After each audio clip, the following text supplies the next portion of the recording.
রথবাড়ি পঞ্চায়েতে তৃণমূলের গোষ্ঠী সংঘর্ষে রক্ত ঝরল, দুইজন গুরুতর আহত। পঞ্চায়েত মিটিং চলাকালীন ফের উত্তেজনা তৃণমূলের অন্দরে। বৃহস্পতিবার সন্ধে নাগাদ মোথাবাড়ি বিধানসভার অন্তর্গত রথবাড়ি গ্রাম পঞ্চায়েতে তৃণমূলের দুই গোষ্ঠীর সংঘর্ষে রক্তাক্ত হল এলাকা। ঘটনায় গুরুতর জখম হয়েছেন তৃণমূলের দুই পঞ্চায়েত সদস্যের স্বামী ফেকু মমিন এবং নাসির আহমেদ। সূত্রের খবর, উপপ্রধান সবিতা চৌধুরীর স্বামী গোপাল চৌধুরীর আহ্বানে ওই দিন একটি পঞ্চায়েত মিটিং বসে। সেই বৈঠকে উপস্থিত ছিলেন ফেকু মমিন এবং নাসির আহমেদ। কিন্তু মিটিং চলাকালীন তৃণমূলের দুই গোষ্ঠীর মধ্যে তুমুল বচসা শুরু হয়। অভিযোগ, সেই বচসা মুহূর্তেই রূপ নেয় মারামারিতে। পঞ্চায়েত প্রধান শামসুন নেহারের স্বামী নাসির আহমেদ সাগর দলবল নিয়ে ফেকু এবং নাসিরের ওপর চড়াও হন এবং লাঠি রড সহ বেধড়ক মারধর করেন বলেই অভিযোগ উঠেছে। গুরুতর আহত অবস্থায় স্থানীয়রা দুইজনকে উদ্ধার করে মালদা মেডিকেল কলেজ হাসপাতালে ভর্তি করেন।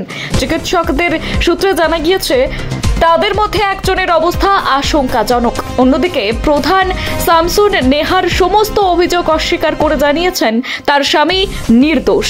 তার দাবি, আমার স্বামীকে উল্টো ফেকু এবং নাসির মারধর করে আমবাগানে লুকিয়েছিল। পরে গ্রামবাসীরা চোর ভেবে তাদের মারধর করেছেন। পুরো ঘটনার তদন্তে নেমেছে মোথাবাড়ি থানার পুলিশ। ঘটনার জেরে এলাকায় চাঞ্চল্য ছড়িয়েছে।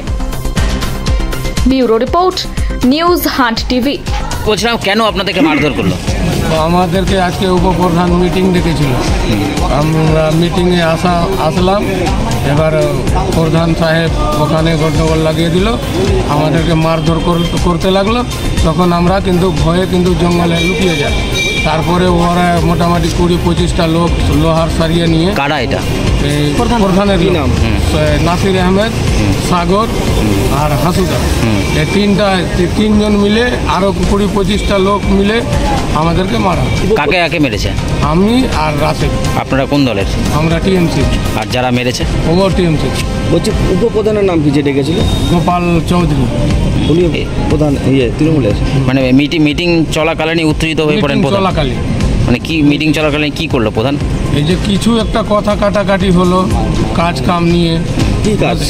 এই যে ঘর টর, এই যে কোনো কাজ পাচ্ছে না, কথা কাটাকাটি হলো। এবার মোথাবাড়ি বিধানসভায় রথবাড়ি অঞ্চলে যে ঘটনাটা ঘটেছে, তৃণমূলের ব্যাপক গণ্ডগোল মিটিং চলাকালীন এবং এমন মারধর হয়েছে যে হসপিটালে ভর্তি করতে হয়েছে।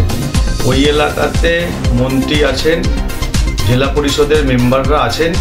তারা এক এক সময় বলেছে এই এলাকায় সেরকম কিছু করলে বিজেপিকে মেরে হাত পা ভেঙে দেওয়া হবে। এইটা আপনাদের টিভির মাধ্যমে আমরা শুনেছিলাম।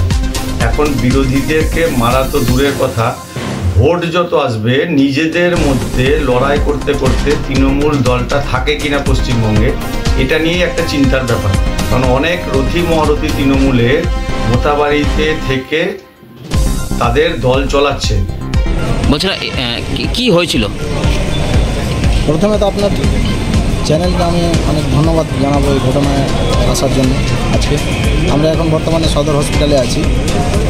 যে ঘটনা শুনতে পেলাম, ওখানে অঞ্চলে বডি গঠন নিয়ে আপনার অনাস্থা হবে হয়তো ডিসেম্বর বা জানুয়ারিতে। এই অনাস্থা নিয়ে আপনার ওখানে একটা গণ্ডগোল বাঁধে। ওদেরই দলের মধ্যে ওদেরই হয়ে তর্ক বিতর্ক হয়ে দুইজনকে প্রচণ্ড রড, বিভিন্ন অস্ত্র নিয়ে ওরা আঘাত করে। একজনের সেন্সলেস অবস্থায় এখন মালদা সদর হসপিটালে ভর্তি আছে, আর একজন আপনার একটু আছে, খুব প্রচণ্ড রডের বাড়ি ধরেছে।